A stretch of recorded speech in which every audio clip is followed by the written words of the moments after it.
Hello everyone, this is Sophiana again, and I'm doing my long-awaited video on books. I have just moved into my new dorm room and I've started classes, and so that's why I haven't done a video in a while. I've been moving and I just got done with my first week and it's going pretty well. Let me see. I would also, before I start the actual content of the video, I would like to give a very, very warm thank you to everybody who's left comments and messages and given me feedback, and it's been really nice. I really appreciate knowing that people are actually listening to what I have to say. Didn't really expect it, but it's a really good surprise, so thank you all. You are beautiful. Mwah. Okay. Anyway, I'm just going to go right into what I thought are some good intro books on especially Wicca and witchcraft, because that's usually where people start. The first two books I have to mention are the two obligatory Scott Cunningham books, Wicca, A Guide for the Solitary Practitioner, and Living Wicca, A Further Guide. And these are really good books. While I don't agree with everything that Scott Cunningham says, he is really legit, pretty much, like he knows what he's talking about, and he puts it in a way that the layman can understand, so you're not having to deal with a bunch of cryptic stuff, and that's always good, especially if you're first starting out. Well, let me see. The content, there's a whole bunch of different things. The first one goes into theology, altar setups, some basic rituals. It also includes his partial Book of Shadows. And then the next one goes into more in-depth information, like networking, goes more into deity concepts, starting your own tradition and stuff like that. It's not totally comprehensive, but it's definitely a good place to start. The second one I have is The Spiral Dance by Starhawk. This is an older edition, and while some of the information is a little bit sexist towards men more than women, but kind of on both sides of the fence, it's a really good emotional look at feminist witchcraft. And it's not exclusively Wiccan, but there are a lot of influences, and she has a lot of really in-depth accounts on how things go within, like, especially a coven structure, because that's the basis of this book. There's a lot of good rituals and exercises you can do that I've found useful, and just some really good information you really can't find anywhere else. And not all of it is completely historically accurate, because she does quote Margaret Murray, but just keep that in mind. It's still good. Just look past the bad stuff. Another book that some people would disagree with for me having it on here, but I thought it was useful, is Sabbats or Sabbats by Elaine McCoy.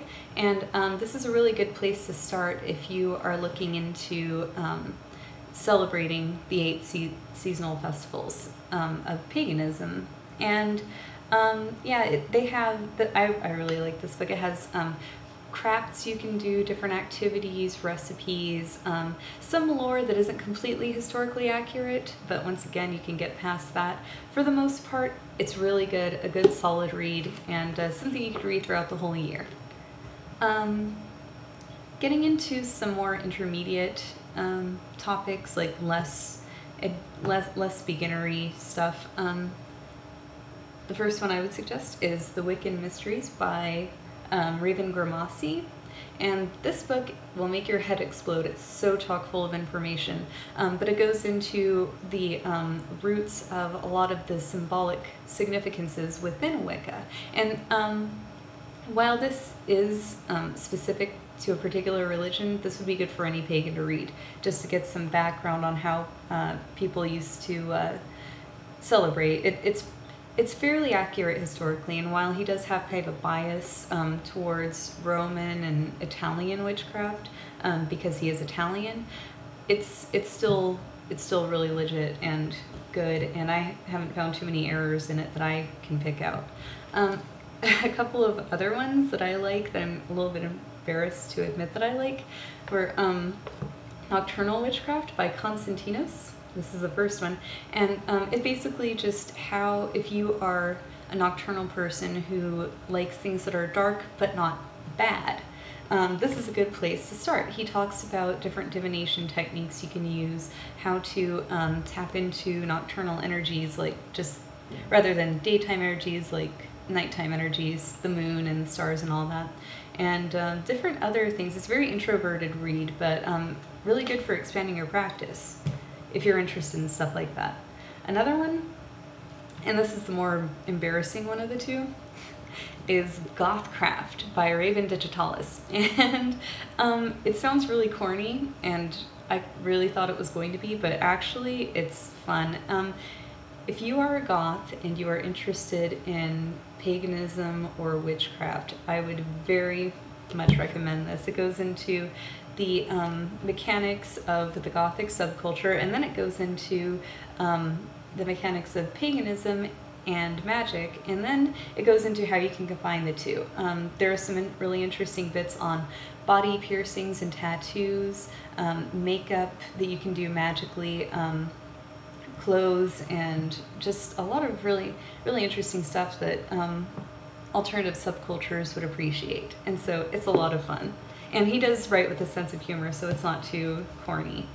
Another one is Natural Witchcraft by Ellen Dugan, and I love this book. It was a lot of fun to read. It's kind of short, like there's not a lot of writing on these pages, but it basically tells you how to practice in a more intuitive way.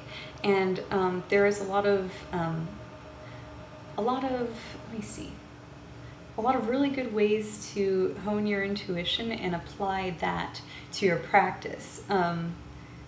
And just work on your psychic abilities and how to integrate that into your own flavor of witchcraft. And she does make the distinction between the religion and the practice, and I really do appreciate that. So I definitely recommend that book to anyone, excuse me.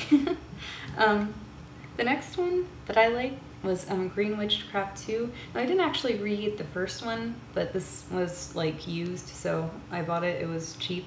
But yeah, it's really good. Balancing light and shadow. So it teaches you how to incorporate the less sunshine and butterflies aspects, and not like bad stuff, but how to work with the darker aspects of the god and the goddess, and some really interesting guided meditations, and working with herbs that aren't used traditionally for like super positive stuff. And I think there is some stuff about poisonous herbs, but if you're interested in that, it's not like a scary book at all, but it is a way to find that balance. I like that. Okay, we're getting pretty close, so I'm going to cut this in two and make a second part just now. All right, so look out for part 2. See ya.